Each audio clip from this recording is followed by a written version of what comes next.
আপনার ফজরের নামাজ বাদ যাচ্ছে শুধু আপনার অলসতার জন্য।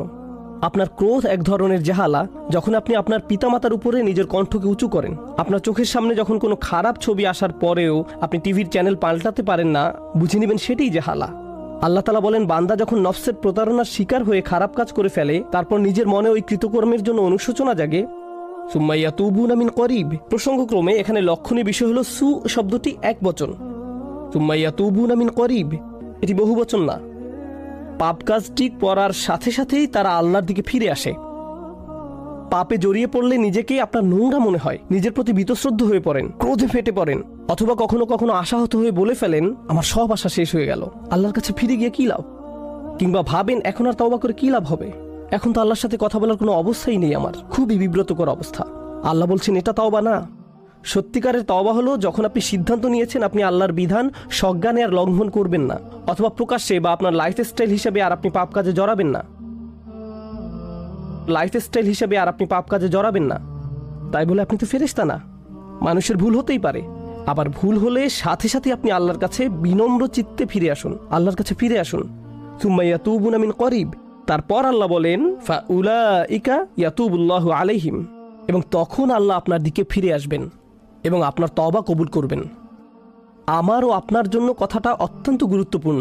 আমরা কখনো তওবা থেকে নিজেদের বিমুক্ত রাখতে পারবো না, কারণ আমরা কখনো গুনাহ থেকে মুক্ত হতে পারি না।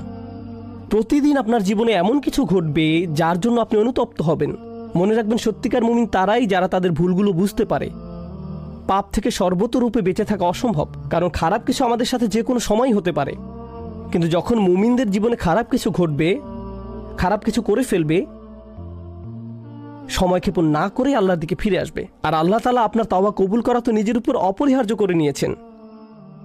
ওয়া কানা আল্লাহু আলিমান হাকিমা। আর আল্লাহ হচ্ছেন সর্বজ্ঞ এবং পরম জ্ঞানী। আল্লাহ জানেন আপনি কি অবস্থায় আছেন। আপনারা জানেন, একজন অপরাধীর অপরাধ যখন বিচারকের সামনে উপস্থাপন করা হয়, তখন অপরাধী ব্যক্তি এবং তার পক্ষের উকিল বিভিন্নভাবে বিচারকের সহানুভূতি আকর্ষণের চেষ্টা করে। যেমন তারা বলে, আপনি জানেন যে মূল ঘটনা এমন ছিল না, অথবা মূল ব্যাপারটা শুনলে হয়তো আপনি আপনার সিদ্ধান্ত থেকে ফিরে আসবেন।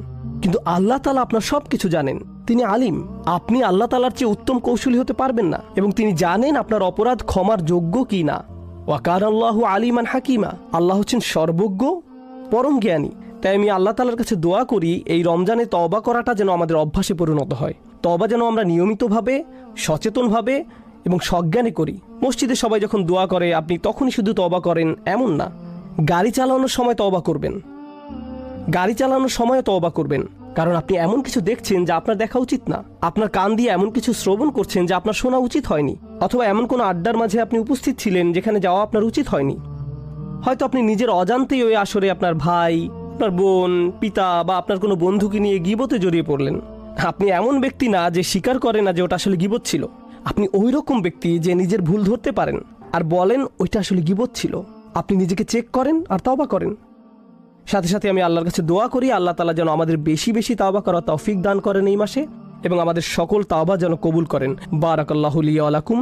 ওয়াসসালামু আলাইকুম ওয়া রাহমাতুল্লাহি ওয়া বারাকাতুহু।